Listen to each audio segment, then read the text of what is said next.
श्रीमान् वेङ्कटनाथार्य कवितार्किककेसरी वेदान्ताचार्यवर्यो मे सन्निधत्तां सदाहृदि அஸ்மத் குரு பரம்பராயே நம. நேற்று என்ன பார்த்தோம்? புண்ணிய கர்மாக்கள்லாம் கூட பாப சப்தத்தினால்தான் சொல்லப்படுகின்றன. ஏன் அப்படின்னாக்க அது கூட நம்மள சம்சாரத்துலதான் தள்ளுமே தவிர்த்து அது மோட்சத்துக்கு உபயோகமா இருக்காது. பாஷ்யகாரன் சொல்லும் பொழுது அனவிசம்மித பலமான கர்மாக்கள் அப்படிங்கிற பலத்துல இச்சை இல்லாம பண்ணக்கூடிய கர்மாக்கள், அந்த கர்மாக்கள் மட்டும்தான் பிரம்ம வித்யைக்கு அங்கமாக இருக்கும். அவைகள் நமக்கு அனுகூலம். அதே பலத்தை எதிர்பார்த்து பண்ணக்கூடிய புண்ணிய கர்மாக்களோ அல்லது நிஷித்தமான கர்மாக்களை பண்றதுனால வரக்கூடிய பாபங்களோ அவைகள்லாம் ஒட்டாது. அதுல கூட என்ன சொல்லிட்டேன்னா சஞ்சித கர்மாக்கள் ஒட்டாது அப்படின்னு சாதிச்ச. இந்த மாதிரின்னா ஒரு கிரமம் பண்ணிருக்கா. இப்போ இதுவரையும் பிரம்ம வித்யானது சர்வகர்ம பிராயச்சித்தமாக இருக்கு. அனைத்து கர்மாக்களுக்கும் இது பிராயச்சித்தம் அப்படின்னு சொல்லிட்டோம். ஆனால் நீ வரப்போற கர்மாக்கள்லாம் கூட ஒட்டாதுன்னு எப்படி சொல்லுவேன்? அங்க சூத்திரக்காரர் என்ன பண்ண, சததிகமே உத்தர பூர்வாகயோகோ அஸ்லேஷ விநாசௌ அப்படின்னு சொல்லிட்டார். உத்தர கர்மாக்கள் பிரம்ம வித்யானுஷ்டானம் ஆரம்பிச்சுட்டு அதன் பிறகு பண்ற கர்மாக்கள் இருக்கொள்ளியோ அவைகள்லாம் ஒட்டாது அப்படின்னு சொன்ன. பூர்வாகங்கள்லாம் நாசத்தை அடையும் அப்படின்னு சாதிச்சுட்டார் சூத்திரக்காரர். அததான் எம்பெருமானாரும் சுவாமி சூத்திரக்காரையும் எல்லாத்திலையும் விவரமா சொல்லியிருக்கா. இப்ப என்ன கேள்வி கேட்கிறாய்வா? பிராயச்சித்தன்றது பண்ணினதுக்கு தானே. எந்த தப்பு பண்ணமோ அந்த தப்புக்கு பிராயச்சித்தம் பண்றோம் அப்படின்னு சொல்றது சரியா இருக்கு. ஆனா பிரம்ம வித்யா அப்புறம் வரப்போறது, பிரம்ம வித்யா அதன் பிறகு வரக்கூடிய பாபங்கள்லாம் கூட ஒட்டாது அப்படின்னு சொன்னா எப்படி அது? ஏன்னா பிரம்ம வித்யை இப்ப ஆரம்பிச்சிருக்கோம், அதுக்கப்புறம் நம்ம பாபங்கள்லாம் பண்ணுவோம். அப்படி பண்ணாக்கா அது பாபமோ புண்ணியமோ அவைகள்லாம் ஒட்டாது அப்படின்னு சொன்னா எப்படி? அவைகள்லாம் கூட பலத்தை அனுபவிச்சுதானே, அந்தந்த கர்மாவனுடைய பலத்தை அனுபவிச்சாதானே நாசம் வரணும். அதை விட்டுட்டு இந்த பிரம்ம வித்தியினாலேயே அனைத்து கர்மாக்களும் போயிடுறது அப்படின்னு சொன்னா எப்படி அப்படின்னு கேள்வி கேட்கிறாரு. ஏன்? அதனாலதான் சர்வகர்ம பிராயச்சித்த ரூபம் பிரம்ம வித்யை அப்படின்னு நீ சொல்ல வேண்டாம். ஏன்னா வாக்கியம் என்ன சொல்லிடுத்தோ சத்யதா புஷ்கரபலாஜே ஆபோன சிருஷ்யந்தே ஏவமேவம் விதி பாபம் கர்மண சிருஷ்யதே அப்படின்னு இருக்கு. பலாஜ இலை, அந்த இலையில ஜலம் ஒட்டுறதில்லை. நம்ம தாமரை இலை, பலாச இலை, அது மாதிரி வாழை இலை, இதெல்லாம் ஜலம் அப்படி உருண்டு ஓடி போகும். அதுல ஒட்டவே ஒட்டாது. கொஞ்சம் ஏவம் விதி. இப்படிப்பட்ட பிரம்ம வித்யா நிஷ்டன், அந்த பிரம்ம வித்யா நிஷ்டன் கிட்ட பாபம் கர்ம ந சிருஷ்யதே அப்படின்னு இருக்கு. இது சாந்தோக்கியம் சொல்லெடுத்தது. அதனால பிரம்ம வித்தியை அனுஷ்டிக்கிறான், அவனால எந்த பாபம் பண்ணப்படுறதோ அவங்கிட்ட எந்த ஒரு பரிணாமமும் வராது அப்படின்னு அர்த்தம். அதாவது பிரம்ம வித்யானிஷ்டன் பிரம்ம வித்யா அனுஷ்டிச்சுட்ட உடனே அவன் பாட்டுக்கு நிறைய பாவம் பண்ணிட்டு இருக்கான். பாவம் பண்ணினான்னா அதெல்லாம் எதுவும் ஒட்டாது அப்படின்னு அர்த்தம் ஆயிடுறது. அப்படின்னு அது விபரீதமாச்சே. அப்படின்னு என்ன பாவம் வேணாலும் பண்ணலாம், எதை வேணாலும் பண்ணட்டும், எதை பண்ணாலும் அவனுக்கு பாபம் ஒட்டாது. ஒரு பக்கம் பிரம்ம வித்யா, இன்னொரு பக்கம் பாபங்கள், இப்படியே போனா சரியாது. இது ஸ்ருதி விரோதம் வருது. அதெல்லாம் இப்ப கேள்வி கேட்க போறாது. ஏன்னா நம்ம எப்படி இருக்கணும்? பெருமாளை சேவிச்சுட்டு இருக்கணும்.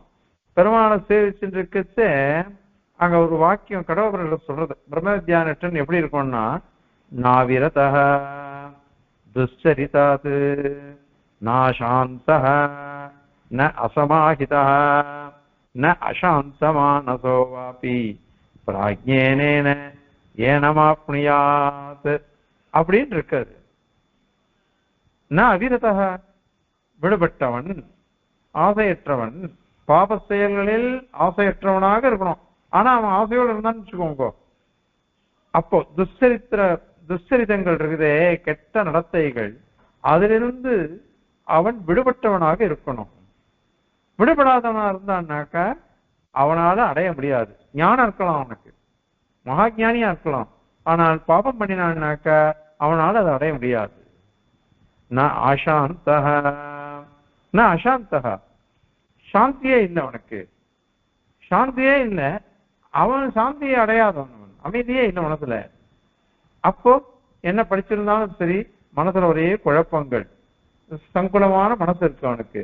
அப்படி இருந்தான்னா அவனால என்ன பண்ண முடியும்? அதனால அப்படிப்பட்டவனாலையும் அடைய முடியாது. என்ன அசமாஹிதா, மனசுல சமாதி நிலை வரணும். மனசுல சமாதி நிலைனாக்க சிதப்பிரஜன் மாதிரி இருக்கணும். அந்த மாதிரி இருந்தாதான் அவனால ஜெயிக்க முடியும். அந்த மாதிரி அசாந்த மானச, உடம்புனால இந்திரியங்கள்னால காரியங்களை பண்ணாம இருக்கணும், அதை பண்ணிட்டே இருக்கான்.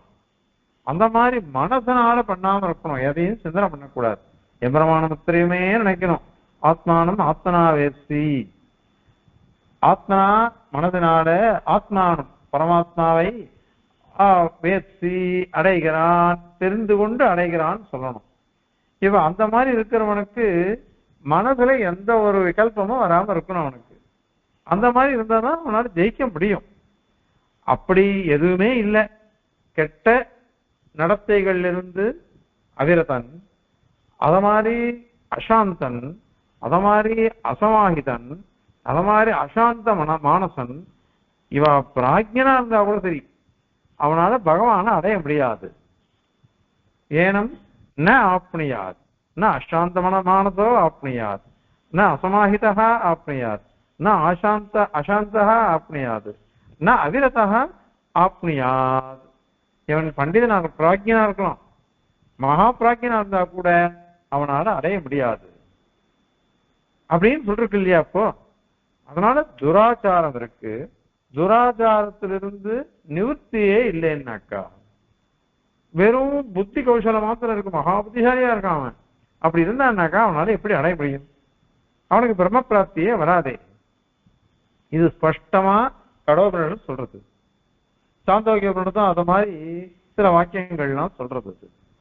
இப்படி சொல்லும் பொழுது அதுக்கு விரோதமாக இவனுக்கு எந்த பாவம் பண்ணாலும் ஒட்டாது அப்படின்னு சொன்னாக்க இவன் பிரம்ம வித்தியை அனுஷ்டிச்சாவதி போருமா? இவன் பாபங்கள்லாம் பண்ணிட்டு இருந்தான்னா அப்ப இது ஒரு பக்கம் பாவம் ஏறிண்டே போகும், இன்னொரு பக்கம் பிரம்ம வித்தியை பண்ணிட்டே இருக்கான். அப்ப என்ன பிரயோஜனம்? அதனால இது வராதே. அதனால புத்தி கௌசலம் மாத்திரம் முக்கியம் இல்லை, ஞானம் மாத்திரம் முக்கியம் கிடையாது. இல்ல நாங்க பாபத்தை பண்றதுன்னு நாங்க ஒத்துக்கிறோம் அப்படின்னு சொன்னாக்கா இந்த ஸ்ருதியினுடைய விரோதம் வந்து, ஸ்ருதியோட விரோதம் வருது. இந்த மாதிரி இருந்தாக்கா அவனால பிரம்மத்தை அடைய முடியாதுன்னு சொல்றது இல்லையா, அதுக்கு விரோதம் வருது. அதனால பாபகர்மாவானது இவங்கிட்ட ஒட்டாதுன்னு சொல்றதெல்லாம் வெறும் பிரசன்ஸ் தான், வெறும் அர்த்தவாதம் தான்.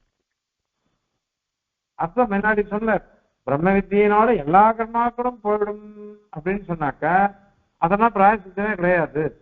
அதெல்லாம் வெறும் மோட்ச பிராப்தி தான் வந்துட்டு நாபுக்தம் கல்பகோட்டியாபி அப்படின்ற ஸ்லோகத்தினால ஆக்ஷேபம் பண்ணி சமாதானம் சாச்சு.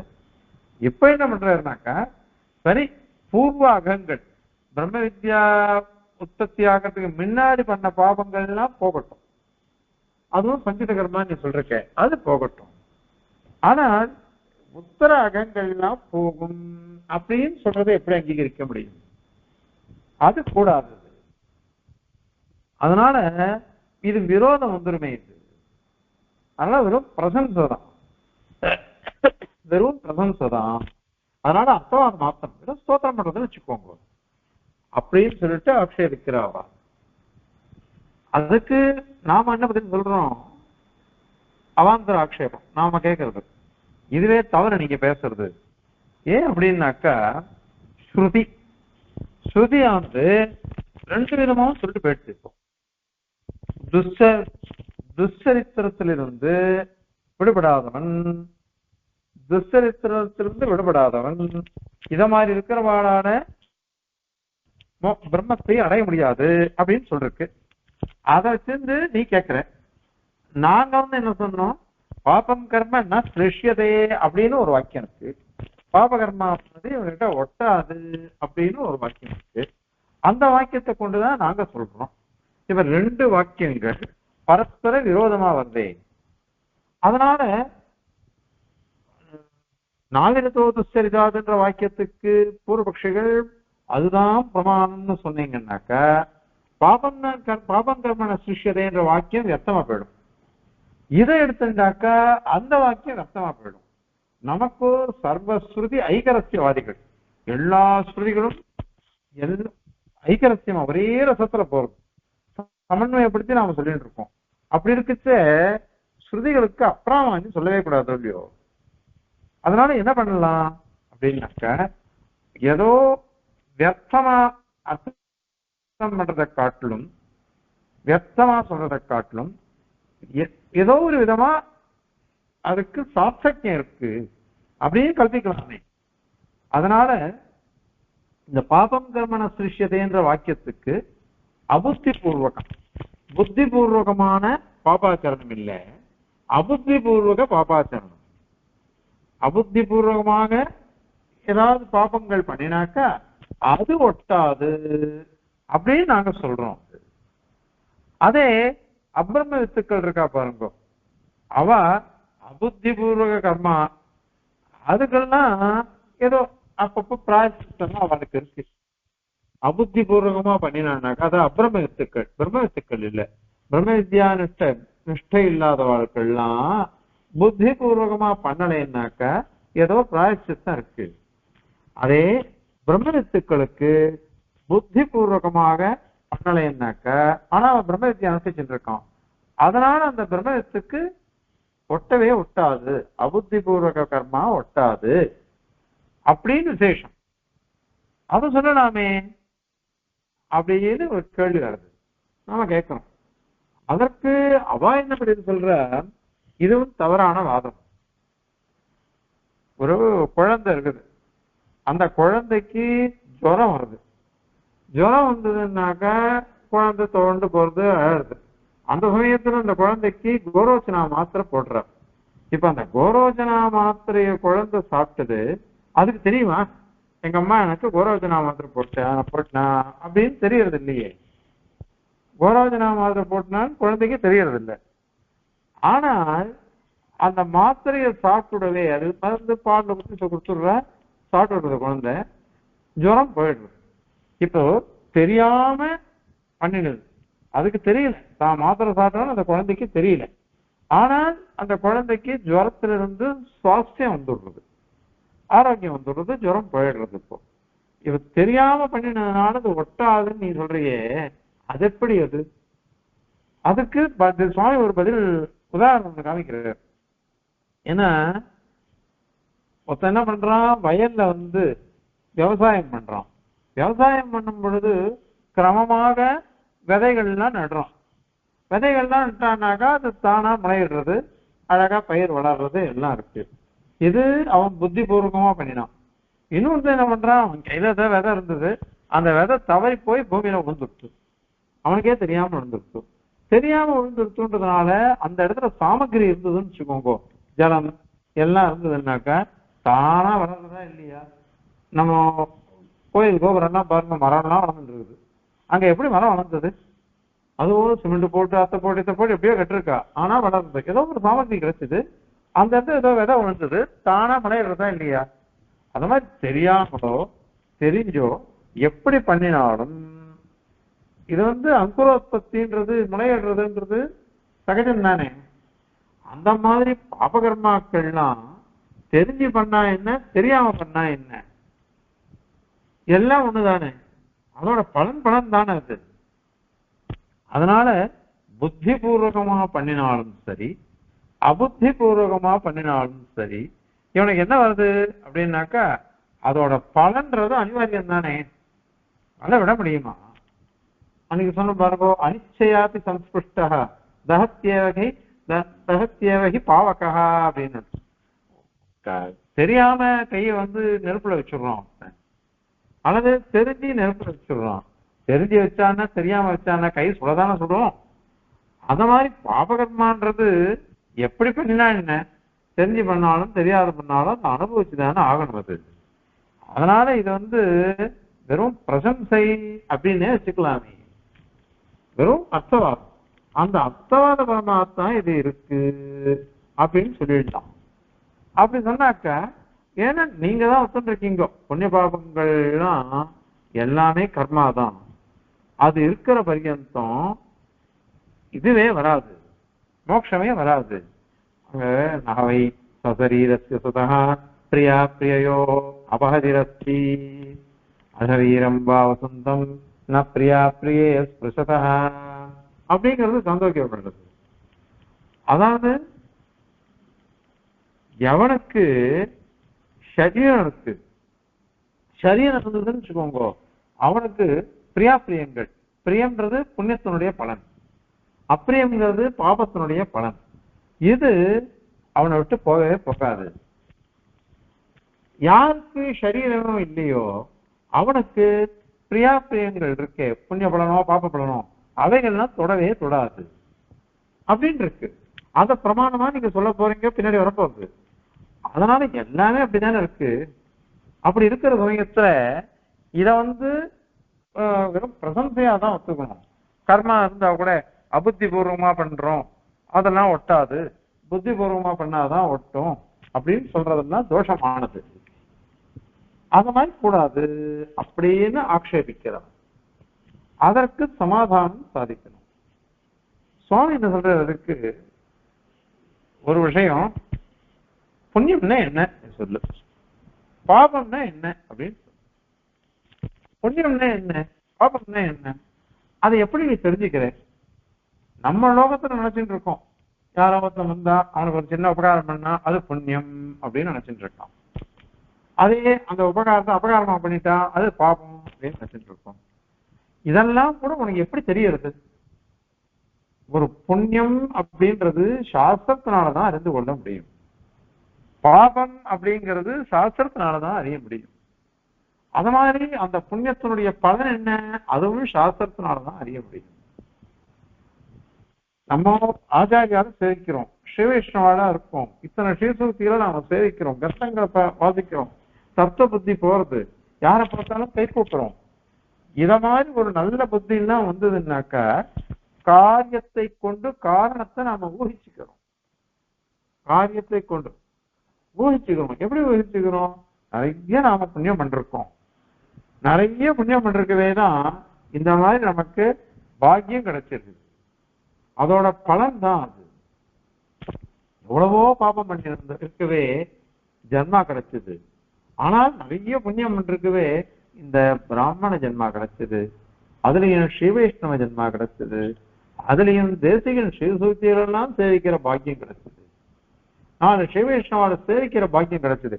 இத புண்ணியம் இல்லாம வராது, அதை நம்ம ஊகிச்சுக்கிறோம்.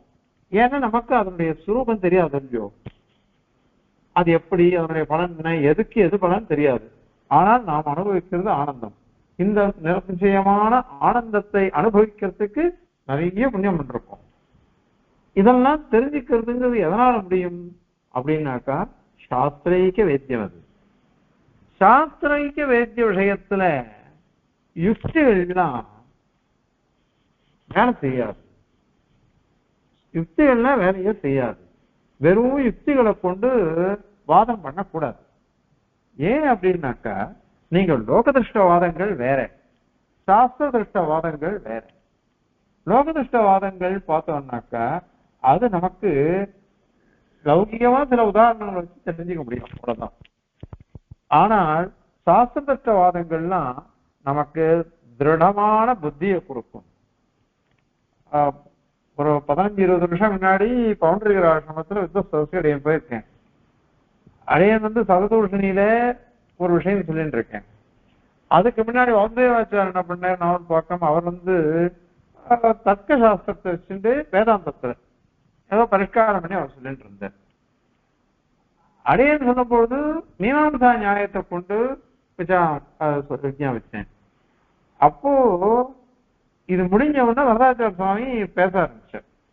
நாவல்பாக்கம் வரதாச்சார பரவாயில்ல சுவாமி பெரிய சுவாமி எழுந்துள்ள அப்ப பேச ஆரம்பிச்ச ஒரு விஷயம் சாதிச்சார். இது தர்க்கம் ரெண்டு விதமா இருக்கு. ஒண்ணு அந்தரங்க தர்க்கம், இன்னொன்னு பகிரங்க தர்க்கம். வாசுதேவன் சொன்னது பகிரங்க தர்க்கம். ஏன்னா நியாயசாஸ்திரத்தில் சொல்லப்படக்கூடிய அனுமானங்கள் யுக்திகள் அந்த வாதங்களை வச்சுட்டு வாசுதேவன் சொன்னா, நம்ம நாராயணன் சொன்னதோ அந்தரங்க தர்க்கம் மீமாம்சா நியாயத்தை கொண்டு சொன்னான். அந்தரங்கத்துக்கும் பகிரங்கத்துக்கும் விரோதம் வந்தோன்னா அந்தரங்கம் பலிசா இருக்கும். அதுதான் பிரபலம். ஏன் அப்படின்னாக்கா நெருங்கினது அந்தரங்கம், பகிரங்கம்ன்றது வெளில இருக்கிறது. இது வெறும் தர்க்கம் வெறும் யுக்தி அப்படின்னு பார்த்தாக்கா அது நிக்காது. இத போன வருடம் சதசு நம்ம ஆசிரமத்துல சதசு நடந்தது, சாமானிய சாஸ்திர சதசு. அப்போ அடியேன் வாசுதேவன் எல்லாரும் உட்காந்து இருந்தோம். பேசுறதே வாசுதேவன் என்ன சொன்ன, தர்க்க சாஸ்திரத்தை ஒப்தியா சொன்னார். அடியேன் இதை சொன்னேன், மீமாம்சா சாஸ்திரம்ன்றது இவர் திருத்தோப்பனார் தான் அதை சாதிச்சார் அப்படின்னு. ஆண்டவன் சாதிச்சார் தர்க்கவாது மீமாம்சையாவது வியாக்கரணம் இல்லாம எதுவுமே வராது அப்படின்னு அவர் அழகா முடிச்சார். எதுக்கு சொல்ல வரோம், எல்லா சாஸ்திரங்களும் முக்கியமா இருந்தாலும் வேதத்துக்கு பிரதானமா இருக்கக்கூடிய சாஸ்திரம் எதுவோ அதை ஏத்துக்கணும். அந்த வேதத்துக்கு பிரதானமா இருக்கக்கூடியதுன்றது முதல்ல வியாக்கரணம் அங்கமா போயிடுறது, வேதாங்கம். மீமாம்சையோ வேத வாக்கியங்களை சாட்சாத் விசாரிக்கிறது. அதனால அதை கொண்டு அந்த தர்க்கத்தை கொண்டு சொல்லணும். வெறும் யுக்திவாதத்தை கொண்டு வேதங்கள்ல சொன்ன விஷயங்கள் எல்லாம் ஆட்சேபிக்க கூடாது. இப்போ இந்த புண்ணியம் அப்படின்றத நம்ம தெரிஞ்சுக்கிறதும் வேதத்தினாலதான், பாபத்தை தெரிஞ்சுக்கிறதும் வேதத்தினாலதான், சாஸ்திரத்தினாலதான். அதே மாதிரியாகவே அதனுடைய பலன்களை தெரிஞ்சுக்கிறதும் சாஸ்திரத்தினாலதான். எப்படி இந்த சாஸ்திரம் ஒரு விஷயம் சொல்றதுன்னாக்கா அதை கேள்வி கேட்கறதுக்கு யாருமே கிடையாது. சாதிக்கும் பொழுது சாஸ்திரம்னா சாசனீயம் ந வயமிகா குருவேன் எதி பௌதிதா சம்பளதோ தர்மசேது அப்படிங்கிறார். சாஸ்திரத்தை நாம் என்னைக்கும் ரட்சிக்கணும்.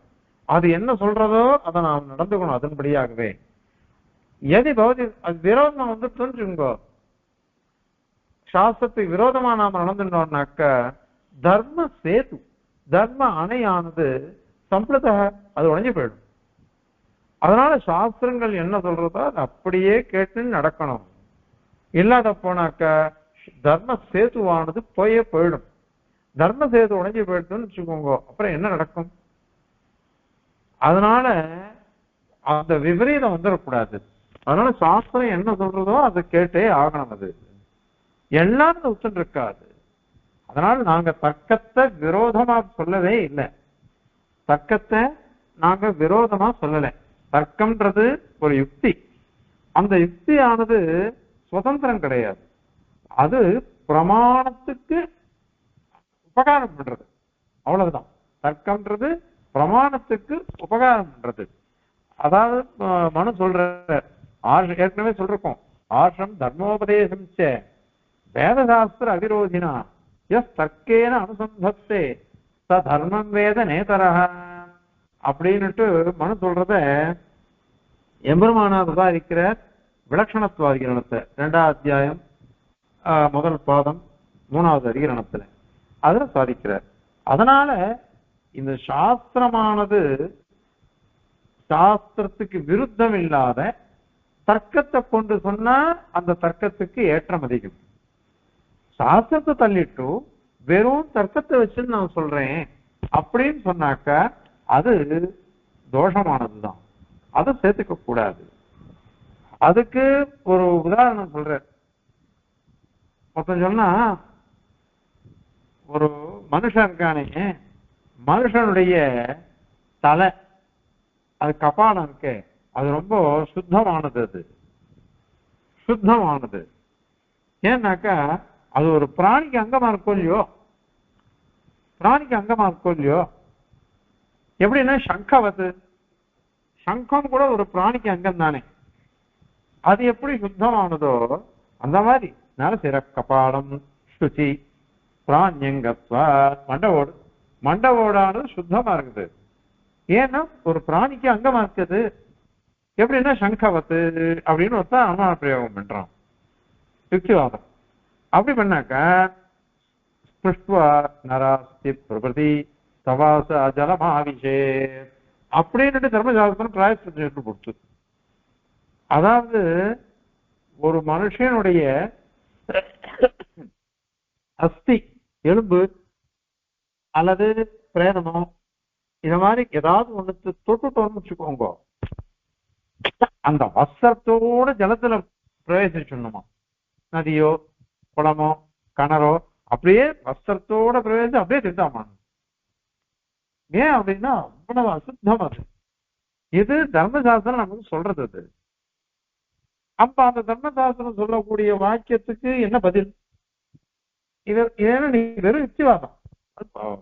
சங்கம் ஒரு பிராணியினுடைய அங்கம், அது சுத்தமா இருக்கு. அந்த மாதிரி ஒரு மனுஷனுடைய தலை மண்டவோடு கூட ரொம்ப சுத்தமானது அப்படின்னு சொன்னாக்கா அது எவ்வளவு விரோதம்? அது தர்மசாஸ்திர விரோதமா இருக்குது. வெறும் யுக்திவாதம் இங்க எடுபடாது. ஆகையினால என்னைக்குமே இது புண்ணியம் இது பாபம் அப்படின்னு நிர்ணயம் எங்கே வந்தது அப்படின்னாக்க மனுஷ புத்தியினால அதை நிர்ணயம் பண்ணவே முடியாது. அதனால சாஸ்திரத்தினாலதான் நிர்ணயம் பண்ண முடியும். அந்த சாஸ்திரம் என்ன சொல்றது அப்படின்னு பாருங்க. புண்ணியமோ பாபமோ அது சஞ்சித கர்மாவா இருந்தாக்க பிரம்ம வித்யினால எல்லாம் போயிடும். அதே பிரம்ம வித்தியை அடைஞ்சு அதன் பேர்ல அவன் பாபங்கள்லாம் பண்ணினான்னாக்க அதெல்லாம் இவனுக்கு ஒட்டவே ஒட்டாது. இவனுக்கு அதெல்லாம் ஒட்டவே ஒட்டாது அப்படின்னு இது சொல்லிடுத்து. இது சொல்லிடுத்துனாக்க அப்போ அதுக்கு விரோதமாக நீ யுக்திவாதம் பண்ணாது. யுக்திவாதம் பண்ணாது. சாஸ்திரம் சொல்லிடுத்து பாபம் கர்ம ந சிருஷ்யத்தே அப்படின்னா கர்ம லிப்பியத்தே நரே அப்படின்னு சொல்றது. ந கர்ம லிப்பியதே பாபகேன அப்படின்லாம் சொல்றோம். இது அத்தனையுமே ஸ்ருதி சொல்லிடுத்து. அதனால ஒட்டாது அப்படின்னு சொல்லிட்டு அது அப்படியே இருக்கும். அதன் பேர்ல தான் நீ கேள்வி கேட்கணும். இந்த ஸ்ருதிக்கு என்ன அர்த்தம், அந்த ஸ்ருதிக்கு என்ன அர்த்தம் கேள்வி. அதுக்கு நாங்க ரெண்டுத்துக்கு விரோதம் இல்லாம அர்த்தம் சொல்றோம். இப்ப நீ என்ன கேட்ட, நீ நாவிரத்தோ துச்சரித்தாது அப்படின்னு இருக்கிறது. நாசாந்தோ நாசமாயிட்டா நான் நாசாந்த மானசோ வாப்பி பிராக்யனம் ஆப்னியாத் அப்படின்னு இருக்கு. அங்க இத மாதிரி துஷ்சரித்திரம் யாருக்கு இருக்கோ அவனால மோட்சத்தை அடைய முடியாது, ஆத்மாவை பரமாத்மாவை அடைய முடியாது அப்படின்னு சொல்லிருக்கா இல்லையா? அதுக்கு நீ விரோதம் வருதே, அதுக்கு என்ன அப்படின்னு தானே நீ கேட்ட. இப்ப கேட்டு தெரிஞ்சுக்கோ. பாஷ்யக்காரர் ஸ்ரீபாஷ்யத்துல சாதிப்பார் சாது பிருஷ்டம் பவதா அப்படின்ட்டு. சாது பிருஷ்டம் பவதா மாதிரி ஏதாவது கேள்வி கேட்டாக்கா சாது பிருஷ்டம் பவதான்னு பாஷ்யக்காரர் சாதிக்கிறார். அங்க சுகப்பிரகாசி வியாக்கியானம் சாது பிருஷ்டம். நல்லா கேள்வி கேட்டேன், சந்தோஷம். இத மாதிரிதான் நீ கேள்வி கேட்டு தெரிஞ்சுக்கோ. இஷ்டத்துக்கு நீ வியாக்கியானம் பண்ணாதே அப்படின்னு அர்த்தம். இஷ்டத்துக்கு நீ பதில் சொல்லக்கூடாது, நீயே வியாக்கியானம் பண்ணாது, கேட்டு தெரிஞ்சுக்கோ அப்படின்னு அர்த்தம். இது சுகப்பிரகாசிகளுக்கு சுவாமி காலக்ஷேபத்துல சாதிச்சிருக்காரு. அதனால இது என்னன்னாக்கா சாஸ்திரம் சொல்லிடுச்சு நாகிரத்தோ துஷ்சரித்தாதுன்னு. அதே மாதிரியாக பாபம் கர்மண சிருஷ்யதைன்னு சொல்லிடுச்சு. ரெண்டுத்துக்கும் விரோதம் வருது அப்படின்னு தான் நீ சொன்ன. விரோதமே இல்லைன்னு சொல்றோம். ஏன்னா ஏற்கனவே அதை சொல்லிட்டோம். என்ன சொன்னோம்? பிராமாதிகமான விஷயங்கள் தான் ந லிப்பியதே ந சிருஷ்யதே, அது ஒட்டாது. அபுத்தி பூர்வகமாக எந்த கர்மாவை பண்ணாலும் அது இவனுக்கு ஒட்டாது அப்படின்னு சொல்றோம். புத்தி பூர்வகமா பண்ணாக்கா அதை பண்ணிதான் ஆகணும். ஒரு பிரபன்னனுக்கு பிராரப்த கர்மா சஞ்சித கர்மா எல்லாமே போயிடும் சொல்றோம். எல்லாமே போயிடும் சொல்றோம் பிரபன்னனுக்கு. ஆனால் அவனே தப்பு பண்ணிட்டான்னா என்ன பண்றது அப்படின்னாக்க அங்க தேசியம் சாதிக்கிறார். லகுர் தண்டா லகுர் சிக்ஷா ராஜபுத்திராபராதவத் அப்படின்னு சாதிக்கிறார். ராஜபுத்திரன் தப்பு பண்ணாக்கா ஒரு லகுவான சிக்ஷை பண்ணுவான். அல்லது இவனையும் என்ன பண்ணணும், அங்க ஸ்லோகம் அனுதாபாத்து உபரமாத்து பிராயஷ்சித்தோன்முகத்வதா பிராயஷ்சித்தஸ்ய கரணாத்து அப்படின்னு சுவாமி தானே சுவாமி அனுகிரகிக்கிற காரியம் ஸ்ரீமத் ரகசிய திரேசாரத்துல. அனுதாபாத், ஐயோ இந்த தப்பு பண்ணிட்டுமே அப்படின்னுட்டு மனசுல கஷ்டப்படுறது. சரி சரி, அதமா அனுதாபாது உபரமாத், அத மாதிரி தப்பு பண்ணாம இருக்கிறது ரெண்டாவது. அதுக்கப்புறம் பிராயஷ்சித்த உன்முகத்துவதக, இந்த தப்பு பண்ணிட்டோம், இந்த தப்புல இருந்து நம்ம பிராயஷ்சித்தம் பண்ணி ஏதாவது பண்ணணும்னு ஒரு உற்சாகம் வரணும். அதுல உன்முகமா இருக்கணும். அதுல ஒருமுகமாக பிராயஷ்சித்தம் பண்ணணும்ட்டு அவன் துடிப்போட இருக்கணும். கடைசியில பிராயஷ்சித்த கரணாத்து, பிராயஷ்சித்தத்தை அனுப்பிச்சுட்டானே இந்த பாபங்கள்லாம் போயிடும். இது பிரபன்னனுக்கு. பக்தி யோக நிஷ்டனை காட்டிடும் பிரபன்னனுக்கு வைசிஷ்டியம் அதிகம், ரொம்ப வைபவம் அதிகமாக சுவாமி அவ்வளவு சாதிச்சிருக்க. சித்திர் பௌதிவானேதி சம்சயோ அச்சுத சேவினாம் அப்படின்லாம் சொல்லி பக்தி யோக நிஷ்டனுக்காவது சந்தேகம் வருமா, நம்ம இது மாதிரி பக்தி யோகம் பண்றோமே எப்ப வரும், எப்ப நமக்கு கிடைக்கும் சித்தி அப்படின்லாம் ஒரு கேள்வி வருமா. பிரபன்னனுக்கு அதெல்லாம் ஒண்ணுமே கிடையாது. அந்த தானுஷ்கனுடைய இது லட்சியம் க்ஷணசாத்தியமா போலே ஆனா போலேன்னுட்டு அங்க ஸ்ரீசுக்தி. அதனால ஒரு குறிய வச்சுட்டு அடிக்கிறான், அம்பு வச்சு பிரயோகம் பண்றான். ஒரு க்ஷணத்துல இந்த ஒரு முகமா பண்ணினோம்னாக்கா ஒரு க்ஷணத்துல அதை அடிச்சுடுறான் அவன். அந்த மாதிரி நாம சரணாகதி பண்றதுன்றது அது முடிஞ்சிருச்சுனாக்கா எந்த ஒரு குறையும் கிடையாது. ஆனா அப்படிப்பட்ட பிரபன்னன் தப்பு பண்ணாலே தெரிஞ்சு பண்ணினான்னாக்கா இவனுக்கு தோஷம் வருது.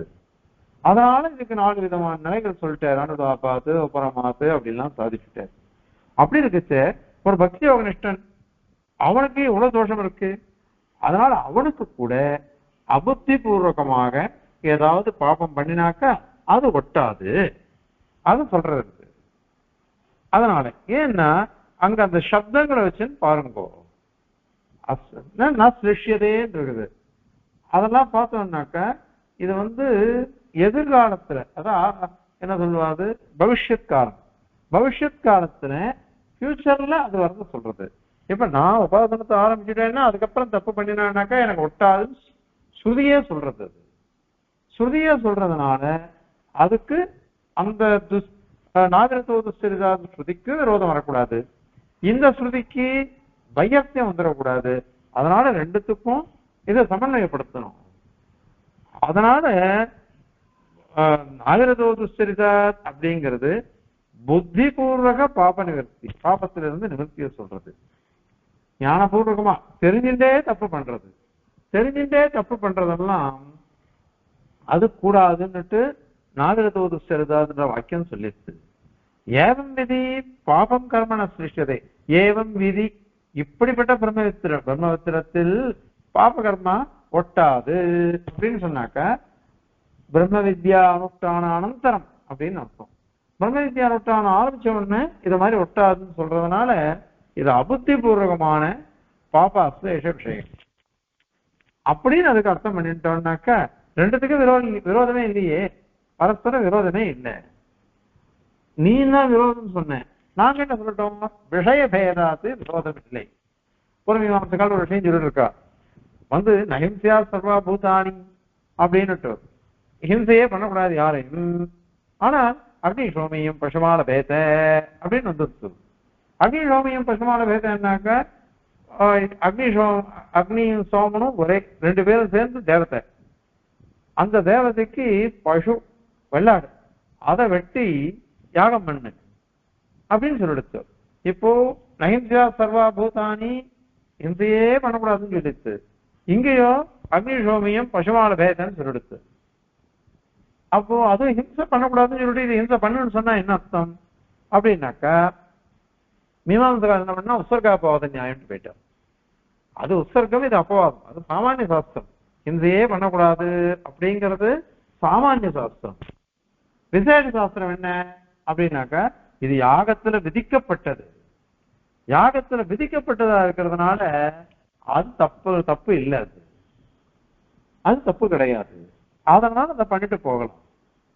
அதை பண்ணிதான் ஆகணும். ஏன்னா சாஸ்திரம் விதிச்சுடுத்து, அக்னிஹோமியம் பசம் ஆளவேதன் விதிக்கிறதுனால நம்ம சித்தாந்தத்துல அதுக்கே பின்னாடி சொல்ல போற.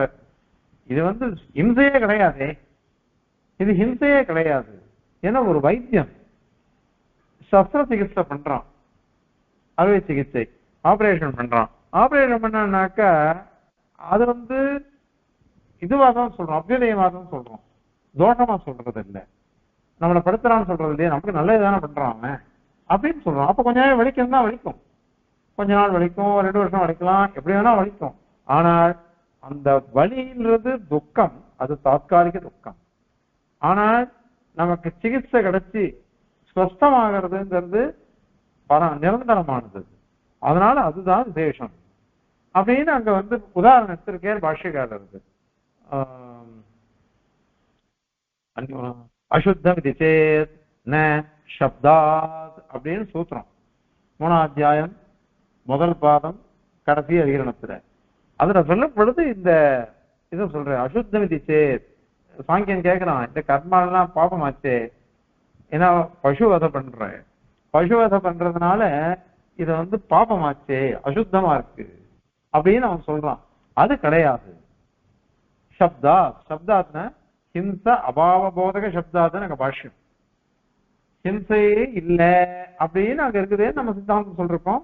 உத்தரகாபாத நியாயத்தையும் ஒத்துருக்கா பிரிவா, அதுவும் உண்டு. அது எல்லாம் விசாரம் பண்ணி சொல்லிருக்கா, அதெல்லாம் போட்டோம். அதனால ஒண்ணு சாமானிய சாஸ்திரம், இன்னொன்னு விசேஷ சாஸ்திரம். பாபம் பண்ணக்கூடாது, அது உண்மை. ஆனால் தெரியாம பண்ணிட்டாக்கா, இல்லையே நாங்க தெரியாம அந்த மருந்து சாட்டான் குழந்தை, அதனால சரியா போயிடுத்து அந்த விதை வச்சுட்டான், அதுவும் சரியா போயிடுத்து, அங்குரம் வந்துடுறது அப்படின்னா அவன் கேட்டா. வாஸ்தவம் அங்க என்ன தெரியுமா, சாமக்கிரி வேணும். சாமக்கிரி என்னது அப்படின்னாக்கா, ஒரு விதைய போட்டாக்கா அந்த விதை முளையிடுறதுக்கு வேண்டிய சாமக்கிரி இருக்கணும். அந்த மருந்து சாட்டாக்கா அது மருந்து வேலை செய்யறதுக்கு வேண்டிய சாமக்கிரி இருக்கணும். இங்க கூட சாமக்கிரி இருக்குன்னு நம்மளால சொல்ல முடியாது. ஏன் அப்படின்னாக்கா, இந்த ஸ்ருதிகள்லாம் சொல்றதுன்னா எப்படின்னா பெருமாளுடைய திருவுள்ளத்தை அறிஞ்சுதான் சொல்றது. பெருமாளுடைய நிகிரகமோ அனுகிரகமோ இருந்தா அதான் சாமக்கிரி. அது கிடையாது இங்க. ஏன்னா பகவான் இத மாதிரி விஷயங்கள்ல நிகிரகம் பண்ண மாட்டான். ஏன்னா அவன் அபுத்தி பூர்வகமா பண்றான். அவனுக்கு அது தெரியும் இல்லையா, பெருமாளுக்கு எது அபுத்தி பூர்வகம் எது புத்தி பூர்வகம் தெரியும். அபுத்தி பூர்வகமா இருந்ததுன்னாக்கா பெருமாள் அப்படியே விட்டுடுவான், பலனே கொடுக்க மாட்டான். புத்தி பூர்வகமா இருந்தா அவன் பிராயசித்த பண்றானான்னு பார்ப்பான். பண்றத பண்ணலன்னாக்கா லௌக சிக்ஷையை அனுகிரகிச்சுடுவான். அதனால அந்த சாமகிரி இருந்தாதான். ஆனா இங்க சாமகிரி கிடையாது. சாமகிரி இல்லாததுனால எந்த ஒரு தோஷமும் இல்லை. ஆகவே இது மாதிரி ஒரு சாஸ்திரம் தப்பே பண்ணக்கூடாது, இன்னொரு சாஸ்திரம் பிரம்ம வித்தியை அனுஷ்டிச்சுட்டு தப்பு எல்லாம் பண்ணா கூட அவங்ககிட்ட ஒட்டாது அப்படின்னு 2 சாஸ்திரங்கள். ஒண்ணுக்கு ஒண்ணு விரோதம் இருந்தா கூட இதுல விரோதமே இல்லை. ஒண்ணு சொன்னது புத்தி பூர்வகமான பாபங்களை, இன்னொன்னும் அபுத்தி பூர்வகமான பாபங்களை. அபுத்தி பூர்வகமான பாபங்கள் ஒட்டாது, புத்தி பூர்வகமான பாபங்கள் ஒட்டும், பலனை கொடுக்கும். அதுக்கு பிராயசித்தத்தை அனுஷ்டிக்கணும். அதனால எந்த விரோதமும் இல்லாததுனால இது ஸ்ருதி சொன்னது சரியே, தோஷம்ன்றதே கிடையாது அப்படிங்கிறத இந்த ஸ்லோகத்தினால சுவாமி சாதிக்கிறார். இப்போ ஸ்லோகத்தை சேவிச்சு அதனுடைய தாத்பரியத்தை பார்க்கலாம்.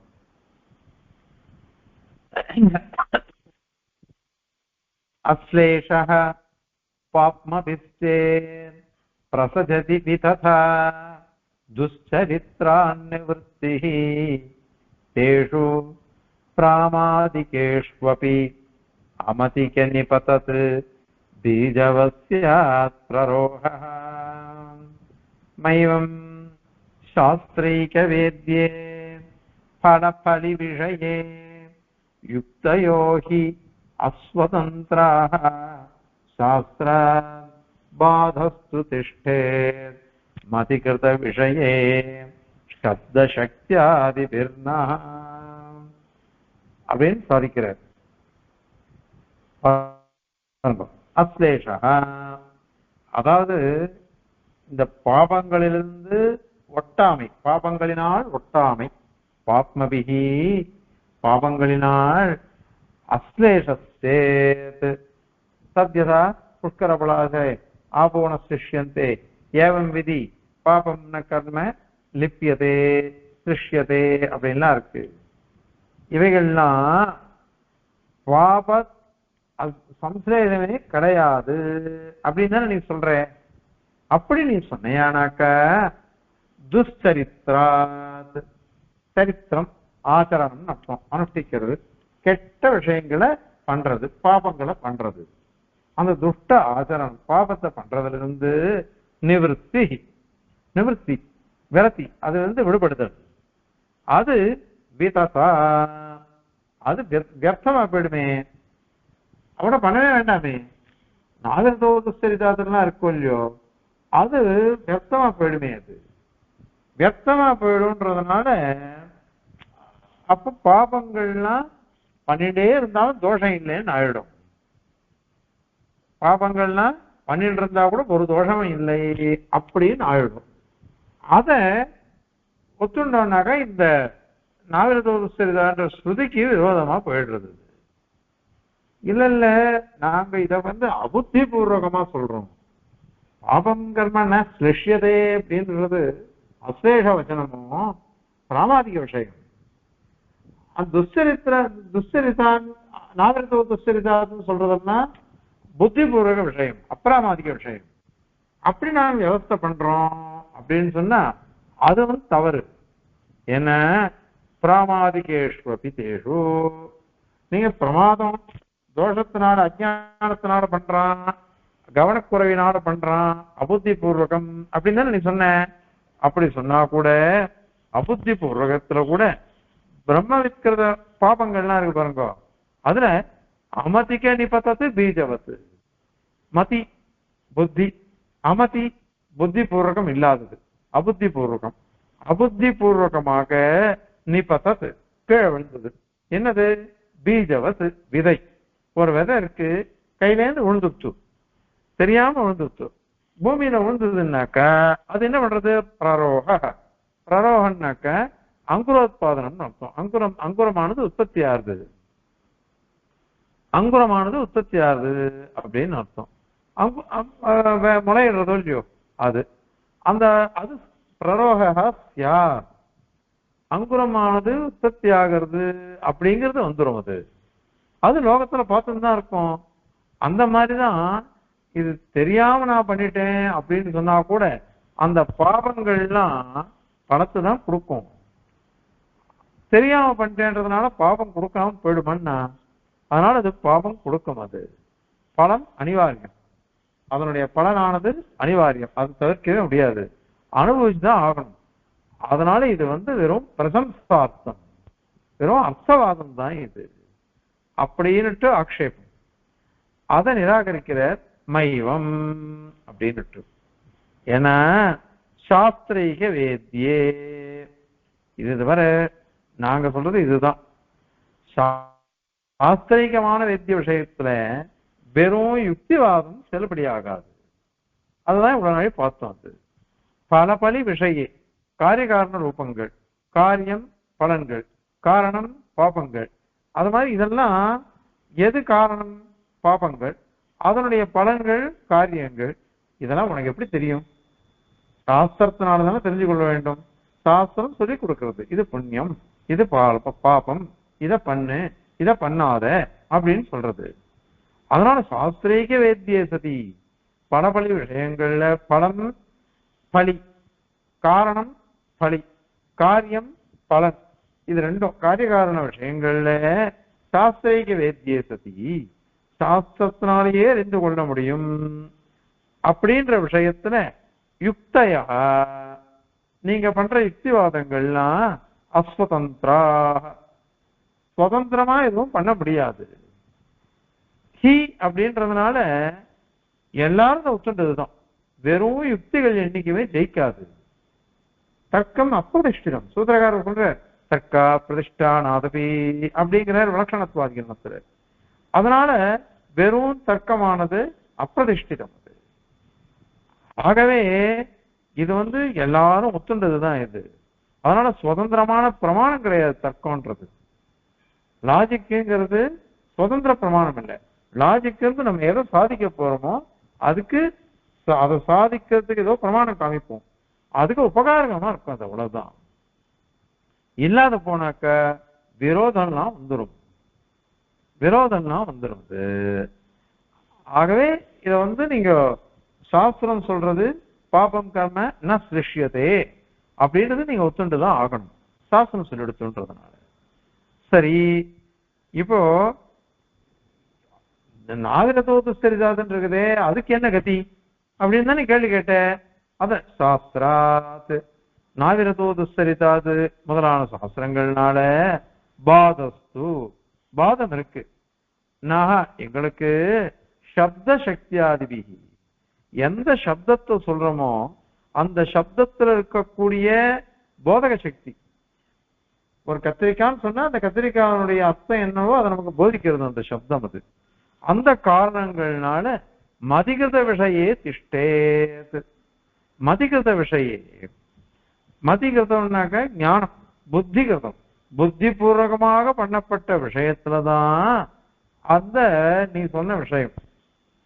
நாங்க சொல்றதெல்லாம் அபுத்தி பூர்வகமான விஷயங்கள். அப்ப சப்த சக்தியாதின்னு சொன்னியே அப்படின்னு என்ன அர்த்தம் அப்படின்னாக்க அவிரதகான்னு ஒரு பதம் இருக்கு, அசாந்தக அப்படின்னு இருக்கு, அசாந்த மானசக, அசமாஹிதக. இந்த இந்த சப்தங்கள்லாம் இருக்கு பாருங்க, அதனுடைய பொருளை பாரு. இது எப்படி அவிரதகன்னா என்ன அர்த்தம்? விரதக விடுபடுறது, ஆசையற்ற தன்மை.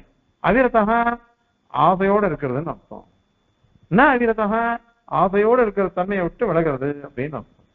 அதாவது விடுபடாம இருக்கிறதுன்னு அர்த்தம். இந்த விடுபடாம இருக்கிறதுன்றது அபுத்தி பூர்வகமா வராது, புத்தி பூர்வகமா தான் வரும். நமக்கு சொல்லி கொடுக்குறாரே இதை பண்ணாத இப்படி பண்ணு அப்படின்னு சொல்லி கொடுக்குறாரு. அதான் நான் இப்படிதான் பண்ணுவேன் அப்படின்னு ஒருத்தன் பண்றான். அப்போ இது அபுத்தி பூர்வகமா புத்தி பூர்வகமானாக்கா புத்தி பூர்வகமா தான் அவன் பண்றான், அபுத்தி பூர்வகமா அவன் பண்ணவே இல்லையே. புத்தி பூர்வகமா அவன் பண்றதுனால அதெல்லாம் அந்த பாப்பங்கள்லாம் ஒட்டதான் ஒட்டும். ஏன் ஒவ்வொரு பதமும் அசமாஹிதக சமாஹிதக அசமாஹிதக. இப்ப அசமாஹிதான்னா என்ன அர்த்தம்? சமாதி நிலை வராதவன். சமாதி நிலை எப்படி வரும்? புத்தி பூர்வகமா தான் வரும். அதை அவன் பண்ணல, அபுத்தி பூர்வகமா பண்றான். அத மாதிரி அசாந்த மானசக, அசாந்தக சாந்தி, மனசுல இந்திரிய நிகிரகம் ஆகணும். அந்த இந்திரிய நிகிரகம் ஆகணுன்றது எப்படி வரும் அது அப்படின்னாக்க நம்ம சிரமப்பட்டு பண்ணணும். அது சிரமமே பட மாட்டேன், இந்திரியங்களை கடவுள் சொல்லும் துஷ்டாஸ்வாய வசாரதே அப்படின்னுட்டு. ஒரு துஷ்டமான குதிரைகள் இருக்கு பாருங்க, அது என்ன பண்ணும்? சாரதிக்கு அடங்காது, தேரோட்டிக்கு அடங்காம இஷ்டத்துக்கு ஓடும். அது அந்த மாதிரி இந்திரியங்கள்லாம் நமக்கு பண்றது. அதனால இந்த மாதிரி இந்த சப்தங்களை அர்த்தம் பண்ணி பார்த்தீங்கன்னாக்க நாவிரதக துஸ்தரிதாது நாசாந்தக ந அசமாஹிதக நாசாந்த மானசோ நைன அப்படின்னுட்டு பிராக்கியனைனம் ஆப்மியாதுன்னு இருக்குது. இந்த பதங்கள்லாம் நீங்க அர்த்தத்தை பார்த்தாக்க உங்களுக்கு ஸ்வதக புரிஞ்சிடும். அதெல்லாம் புத்தி பூர்வகமான விஷயங்கள். அதே நகர்ம லிப்பியதே பரே பாபம் கர்மன சிருஷ்யதே நலிப்பியதே பாபகேன, இந்த மாதிரி வாக்கியங்கள்லாம் அந்த ஸ்ருதிக்கு விரோதம் இல்லாம சொல்லி ஆகும். அதனால அபுத்தி பூர்வகம்னு சொல்றோம். அபுத்தி பூர்வகம்ன்றது எல்லாருக்கும் ஏற்படுறது தான். அது எல்லாருக்கும் ஏற்படுறது. ஞானம் இல்லாம அவளுக்கு தப்பா தெரியறதோ இல்லையோ, சில சமயத்தை தெரியாம கூட பண்ணிடுறோம். அது எப்பேற்பட்ட மகான்கள்லாம் தோஷம் பண்ணிருக்கா, எல்லாரும் தோஷம் பண்ணிருக்கா. காரணம் என்ன? அவளும் கீழே விழுந்துடுறா சில சமயத்துல, ஞானம் வேலை செய்ய மாட்டேன்றது. அந்த மாதிரி சமயத்துல பண்ணினாக்க அதெல்லாம் இதுவே இல்லை. சுவாமி பிரபா ரக்ஷாதிகாரமோ விவசாதிகாரமோ தெரியல, ஒரு பிரபன்னன் அவன் எப்படி இருப்பான் அப்படின்னா பெருமாளையே நினைச்சிட்டு இருக்கிறவன் பரமாத்மாட்ட தன்னுடைய பாரதெல்லாம் சமர்ப்பிச்சுட்டான். நாம எல்லாரும் இப்படிதான் இருக்கோம், எல்லாம் சமர்ப்பிச்சுட்டோம், பெருமாளை அப்படி விசுவசிக்கிறோம், சரணாகதியையும் விசுவசிக்கிறோம். ஆச்சாரியால் பண்ண சரணாகதியினால நமக்கு எல்லாம் கிடைக்கும்னு தெரியும். ஆனாலும் நாமும் குடும்பத்தை ரட்சிக்கணும் இல்லையோ, தன்னுடைய தாயார் தோப்பனார், தன்னுடைய ஆச்சாரியர், தன் பந்துக்கள், தன் கூட பிறந்தவா, தன்னுடைய கிரகிணி, தன் குழந்தைகள், இவாளெல்லாம் ரட்சிக்கிறதுங்கிறது அவனுடைய சுரூபம். அதுக்கோசரம் அவன் ஏதோ சில காரியங்கள் பண்றான், கவனமா பண்றான். அத சுவாமி தேசிகன் அங்க சாதிக்கிறார் ஸ்ரீமத் ரகசிய விசாரத்துல. இதை பெருசுப்படுத்தாதீங்கோ. அவன் ஏதோ கவனமா நடந்துப்பான். கவனமா நடந்தான்னாக்க அதை பெருசுப்படுத்தாதீங்கோ. ஏன் பெருசுப்படுத்த கூடாதுன்னாக்கா அவனுடைய இது அது. நாவல் பெரிய சுவாமி சாதிப்பேறான், ஒருத்தன் தன்னுடைய ஜீவனத்துல பண்ண வேண்டிய முக்கிய காரியம் என்னன்னா தன்னுடைய தாயார் தோப்பனால ரட்சிக்கிறது தான். எப்படியாவது கஷ்டப்பட்டு ரட்சிச்சாகணும். தாயார் தோப்பனா ரட்சிக்கிறதுன்னு பிரத்யக்ஷ தேவதைகள் அவாதான். அவளை ரட்சிக்கிறது தான் என்னுடைய சுரூபம். அது நம்ம பண்ண வேண்டியது அது அப்படின்னு சாட்சியாகும். அது மாதிரி தான் பெத்த குழந்தைகளை ரட்சிக்க வேண்டியது அவனுடைய பொறுப்பு. தன்னை ஆசிரியச்சு கல்யாணம் நின்றாலே அவளை ரட்சிக்க வேண்டியது அவனுடைய பொறுப்பு. அதனால இதெல்லாம் பார்த்து பண்ற சமயத்துல இதெல்லாம் தவறாகவே நினைக்க கூடாது. சில கவனமா நடந்துப்பான். கவனமா நடந்துட்டான்றதுக்கோசரம் அவனை தள்ளிடக்கூடாது. அதனால ஏன்னா இது பிராமாதிக மாதிரி இதெல்லாம் ஒரு இந்த உறவெல்லாம் பெரிய உறவா? கொண்ட பெட்டியர் மக்கள் ஒற்றார் சுற்றத்தவர் பிறரும் கண்டதோடு பட்டதெல்லாம் காதல் மற்ற யாதுமில்லை அப்படின்னுட்டு நம்ம சாதிக்கிற பத்துல எல்லாமே வெறும் காதல் பாசம் அதுல மாட்டி முழிக்கணும். நாமோ அதெல்லாம் ஒண்ணும் கிடையாது அப்படின்னு தான் சொல்றேன். ஆனால் நமக்கு ஒரு அஜ்ஞானத்தினால ஒரு பிடிப்பு இருக்கு. இன்னொன்னு, இவன் தன்னுடைய கிரகணியை வச்சுட்டு தர்மசாஸ்திரங்கள்ல சொல்ற விஷயங்கள்லாம் அனுஷ்டிக்கணும். அதுக்கோசரம் உடம்பு நன்னா இருக்கணும், தனக்கு நன்னா இருக்கணும், அவளுக்கு நன்னா இருக்கணும். அத மாதிரி தனக்கு வழி நடத்த தாயார் தோப்பனா நன்னா இருக்கணும். தன் குழந்தைகள் அவன் பெத்துட்டு இருக்கான், சந்ததி வளரணும். இதுக்கெல்லாம் அவளை ரட்சிக்க வேண்டிய சுரூபம் தானே. அதனால அதை பெருசுப்படுத்தக்கூடாது அப்படிங்கிறாரு. அதனால இதெல்லாம் அபுத்தி பூர்வகமான விஷயம் மாதிரி. அபுத்தி பூர்வகமான விஷயத்தை பண்ணினோம்னாக்கா அது பெரிய தோஷம் இல்லை. புத்தி பூர்வகமா பண்ணாக்க அதுக்கு தோஷம் உண்டு. அதுக்கு பண்ண வேண்டியது பிராயசித்தங்களை அனுஷ்டிச்சு ஆகணும். அதையும் சுவாமி சாதிச்சிருக்க, அதாவது சாஸ்திரங்கள் சொல்றது. அதனால இது பிரம்மவித்துக்கு பாபமே ஒட்டாது அப்படிங்கிறதுக்கு என்ன அர்த்தம் அப்படிங்கிறது இந்த ஸ்லோகத்துல சாட்சி முடிக்கிறார். இந்த ஸ்லோகத்தை தெரிவிக்கலாம்.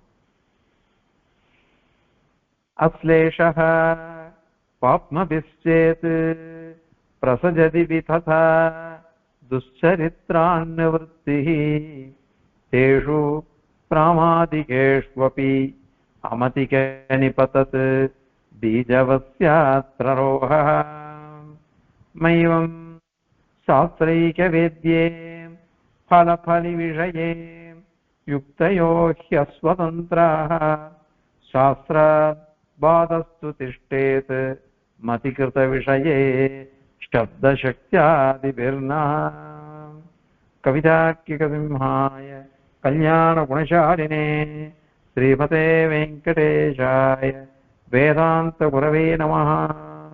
अस्मद्गुरुपरम्परायै नमः.